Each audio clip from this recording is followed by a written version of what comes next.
হোটেলের এঁটো বাসন মাজতে মাজতে পেটের অসহনীয় ক্ষুধার জ্বালা নিবারণের জন্য যদি কেউ অন্যের থালায় পড়ে থাকা উচ্ছিষ্ট দই খেয়ে কিংবা প্রতিদিন হোটেলের মালিকের কাছে অপমান, অসম্মান, নির্মম অত্যাচার সহ্য করেও যদি একজন একটি নামী বিশ্ববিদ্যালয়ের অধ্যাপক হতে পারেন, তাহলে আমি কেন আমার জীবনযুদ্ধের সাথে লড়াই করতে পারবো না?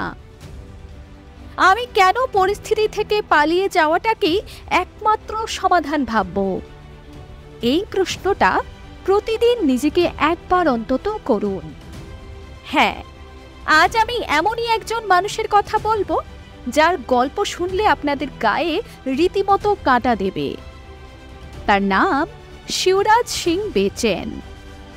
উত্তরপ্রদেশের এক দরিদ্র চামার পরিবারে 1960 সালের 5 জানুয়ারি জন্ম হয় শিবরাজের। বাবা পেশায় জুতো সারাই করা ও জুতো তৈরি করার কাজ করতেন। বাবার এই সামান্য রোজগারে কোনো মতে তাদের সংসার চলত। ঠাকুরদাদার কাজ ছিল মৃত পশুর দেহ বয়ে নিয়ে যাওয়া এবং রাস্তা ঝাড় দেওয়া। শিবরাজের মাত্র 5 বছর বয়সে তার বাবা মারা যান। বাবা মারা যাওয়ার পর তার মা আরেকটি বিয়ে করে বাড়ি ছেড়ে চলে যায়। শিবরাজের তখন একমাত্র অবলম্বন তার ঠাকুরদাদা ও তার দিদি। কিছুদিনের মধ্যে মারা গেলেন তার ঠাকুরদাদাও। সে সময় গ্রামের লোকজনের সাহায্যে যদিও তার দিদির বিয়ে হয়ে যায়, কিন্তু তার কি হবে? সে যে এখন তার পরিবারের সম্পূর্ণ একা।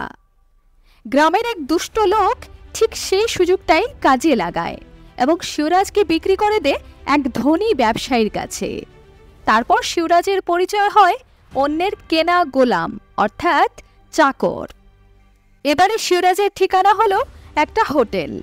সেখানে তিনি অকথ্য অত্যাচার ও আধপেট খাবারের বিনিময়ে হোটেলের এঁটো বাসন মাজা, নোংরা পরিষ্কার করা, এমনকি জুতো পালিশ করা সহ আরও অনেক নিচু কাজ দিনের পর দিন মুখ বুজে করে যেতেন।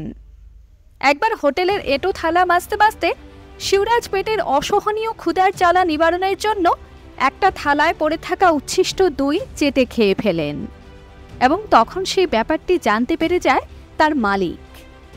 যথারীতি শুরু হয় তার উপর মালিকের বেদম প্রহার। না খেয়ে খেয়ে শরীর একে তো দুর্বল, তার উপর মালিকের এই বেদম প্রহারে জ্ঞান হারান শিবরাজ। ধীরে ধীরে হোটেলের এই জীবনের প্রতি তার ধিক্কার জন্মাতে লাগলো। তারপর একটা সময়ের পর শিবরাজ দিল্লিতে চলে যান তার মাসির কাছে। মাসিও খুব অভাবী। দিল্লি শহরে গিয়ে তিনি কখনো বা লেবু বিক্রি, কখনো বা খবরের কাগজ বিলি করা ইত্যাদি ছোটখাটো কাজ শুরু করেন ও পাশাপাশি পড়াশোনা শেখার জন্য ভর্তি হন স্কুলে। নানান প্রতিকূলতার মাঝেও পড়ালেখার প্রতি আনুগত্য ছিল তার অসীম। পরপর স্কুল জীবন শেষ করে কলেজ, কলেজ থেকে বিশ্ববিদ্যালয়, এভাবেই চলতে লাগলো শিবরাজের এগিয়ে যাওয়ার প্রক্রিয়া। উচ্চতর শিক্ষালাভের জন্য এরপর শুরু করলেন গবেষণা। এবারে তার জীবন মোড় নেয় সফলতার একেবারে চরম শিখরের দিকে। তিনি দিল্লি বিশ্ববিদ্যালয়ের অধ্যাপক পদে প্রথম কাজে যোগ দেন। বর্তমানে সেই শিবরাজই সেই বিখ্যাত দিল্লি বিশ্ববিদ্যালয়ের হিন্দি ভাষা ও সাহিত্যের বিখ্যাত অধ্যাপক। আজ দেশে বিদেশে তার পরিচিতি ও খ্যাতি। সাহিত্যে অনবদ্য অবদানের জন্য শিবরাজ পেয়েছেন সাহিত্যভূষণ, কবির সেবা সম্মান, ডক্টর রাজেন্দ্র প্রসাদ পুরস্কার সহ ইত্যাদি নানান পুরস্কার।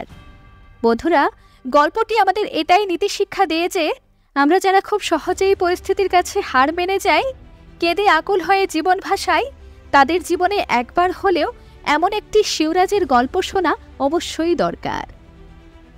বন্ধুরা, কখনো নিজের পরিস্থিতির কাছে হার মানবেন না।